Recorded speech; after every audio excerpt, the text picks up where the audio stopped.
নমস্কার বন্ধুরা, আমার চ্যানেলে আপনাদেরকে স্বাগত। আশা করি সকলে ভালোই আছেন। আজ আমি আপনাদেরকে দেখাবো কিভাবে অল্প সময়ে হাঁস ডিমের পাতলা ঝোল বানানো যায়।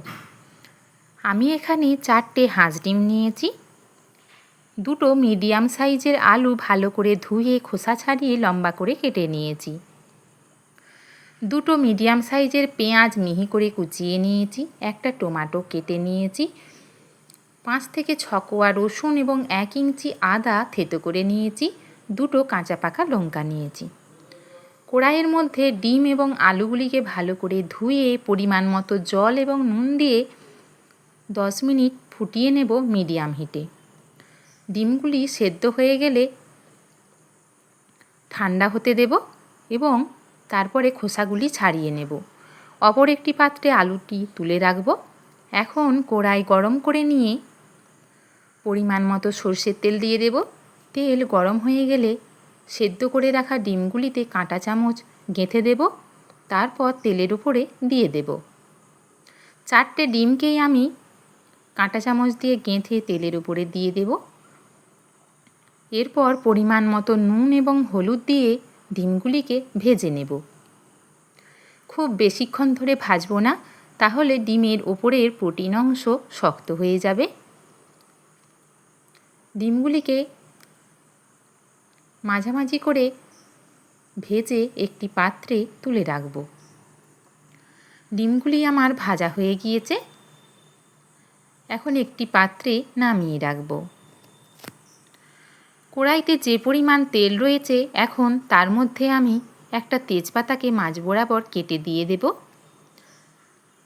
তেজপাতা 2 সেকেন্ড ভেজে নেবার পরে কুচিয়ে রাখা পেঁয়াজগুলো দিয়ে দেব। পেঁয়াজগুলিকে 3 থেকে 4 মিনিট ভালোভাবে ভেজে নেব। পেঁয়াজগুলি ভাজা হয়ে গেলে তখন কেটে রাখা টমেটো, থেতো করে রাখা রসুন এবং আদা দিয়ে দেব। টমেটো, রসুন এবং আদাকে পেঁয়াজের সাথে ভালোভাবে মিশিয়ে এগুলিকেও 3 থেকে 4 মিনিট ভালোভাবে ভেজে নেব। সমস্ত কিছু ভালোভাবে ভাজা হয়ে গেলে এখন আমি 2 চামচ হলুদ গুঁড়ো, ছোট চামচের 2 চামচ হলুদ গুঁড়ো, 2 চামচ জিরে গুঁড়ো এবং 1 চামচ ধনে গুঁড়ো দিয়ে দেব।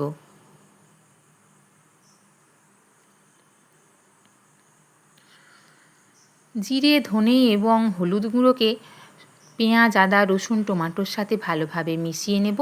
মশলাটা যাতে পুড়ে না যায়, অল্প পরিমাণ জল দিয়ে মশলাটাকে ভালোভাবে কষিয়ে নেব। যখন মশলাটা থেকে তেল ছেড়ে আসবে, তখন সেদ্ধ করে রাখা আলুগুলিকে দিয়ে দেব। আলুগুলি সেদ্ধ করে রাখার সময় আমি নুন দিয়েছিলাম, তাই এখন অল্প পরিমাণে নুন এবং হলুদ গুঁড়ো দিয়ে দেব। নুন এবং হলুদ গুঁড়ো দিয়ে দেওয়ার পরে আলুগুলিকে সমস্ত মশলার সাথে ভালোভাবে মিশিয়ে নেব এবং 4 থেকে 5 মিনিট ধরে ভালোভাবে আলুর সাথে মশলাটাকে কষিয়ে নেব। এই মশলাটা যত ভালো কষানো হবে, ততই আলুর মধ্যে মশলাটা ভালোভাবে ঢুকে যাবে। আলুগুলিও খেতে খুব ভালো লাগবে। আলুগুলির সাথে মশলাটিকে আমার প্রায় 5 মিনিট ধরে ভালোভাবে কষানো হয়ে গিয়েছে।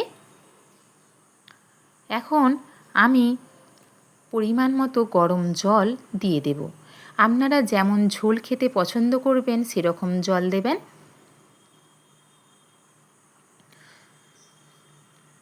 জল দিয়ে দেওয়ার পরে আলু এবং মশলার সাথে ভালোভাবে মিশিয়ে নেব এবং অপেক্ষা করব ঝোলটা ফুটে ওঠার। আমার ঝোল ফুটে উঠেছে। এখন ভেজে রাখা ডিমগুলি দিয়ে দেব। ডিমগুলি দিয়ে দেওয়ার পরে 5 থেকে 7 মিনিট ধরে ভালোভাবে ঝোলটিকে ফুটিয়ে নেব। ঝোলটা যত বেশিক্ষণ ফুটবে, এই হাঁস ডিমের ঝোল খেতে ততই ভালো হবে। এখন আমি কাঁচা পাকা লঙ্কা 2টো এবং 1/2 চামচ লঙ্কার গুঁড়ো দিয়ে দেব। আপনারা আপনাদের পছন্দ মতো ঝালটা কম বা বেশি করে নিতে পারেন। 1 চামচ চিনি দিয়ে দেব। স্বাদের ব্যালেন্সের জন্য। ঝোলটা ভালোভাবে ফুটে উঠলেই আমার হাঁস ডিমের ঝোল একদম তৈরি। দুপুরবেলা গরম ভাতের সাথে এই হাঁস ডিমের ঝোল খেতে অসাধারণ লাগে। আবার রাত্রেবেলাও গরম ভাতের সাথে এই হাঁস ডিমের ঝোল অসাধারণ লাগে। আপনারা একবার এইভাবে হাঁস ডিমের ঝোল বানিয়ে খাবেন। যদি ভালো লাগে লাইক, কমেন্ট, শেয়ার করবেন। নিত্য নতুন রেসিপি পেতে আমার চ্যানেলটি সাবস্ক্রাইব করার অনুরোধ জানালাম। আমার রেসিপি দেখার জন্য ধন্যবাদ।